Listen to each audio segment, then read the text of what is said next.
Welcome to the Sudrian Histories playlist, part of the Railway Mania network. This is a place on my website and YouTube channel where I'd like to talk about my own modelling projects. This takes the form of a large fictional railway company, the North Western Railway. And if that name sounds familiar, it's because it's the same railway that features in the Railway series by the Audrey family and the TV series Thomas and Friends. The idea for this came about because I once read a forum post where somebody said what they'd like to see is the world of the island of Sodor, but played straight, so with no faces on the trains, super detailing, weathering, everything like that. And I couldn't get this idea out of my head. I really, really wanted to take it on, and I've always been one for fantasy universes. I love the idea of building a universe, setting out your own rules for that universe, and working within your own boundaries. I find breeds creativity. What I wanted to do is give what I felt to be more plausible backstories to a lot of things that happen in the books, and also build on that world and expand it, make it feel more realistic to me, and give everything a reason for being.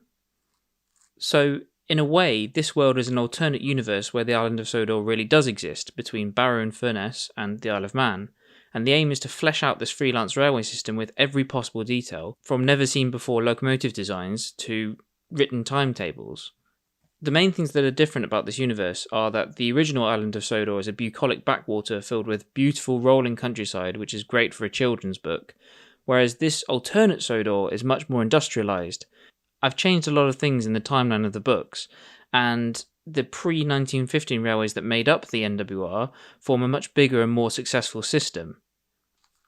Wilbert Awdry wrote a brilliant book called The Island of Sodor, Its People, History and Railways, which fused the fictional world of Sodor with the real legends and history of the UK.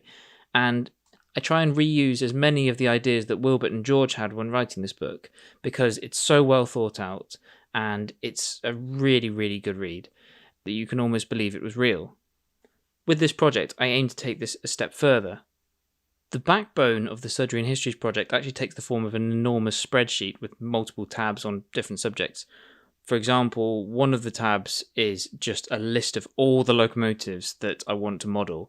I've not only got all of the original ones from the books, I've also added lots of my own, including several classes of locomotive which didn't exist in real life but were perhaps might have beens which never left the drawing office, or perhaps they are rebuilds of existing locomotives that were bought cheaply second-hand. Some of the other spreadsheet pages include timetables. I'm trying to work out how long the train takes to get from one place to another. This is super nerdy stuff, and means that I can work out the timetables from which I can work out the traffic requirements, which is where I can get the idea of buying more locomotives. My excuse is I've actually written the timetables and the sheer volume of trains demands it. Honest. Industry is quite important. I think all the railways on the island should have a reason for existing. That's why I've backdated the introduction of several of the industries on the island, such as the China Clay Company, which in this universe is one of the reasons the Wellsworth and Sudbury Railway was even built. And another example would be the stone quarries at Farquhar that provide most of the traffic for that branch line. I've also introduced a few extras, such as the Tidmouth Docks Authority, which has its own fleet of locomotives, serving the wharves and shipyards of Tidmouth, which is now much more like Southampton, a working docks that was boosted during the war years because it was a haven from the U-boat threat.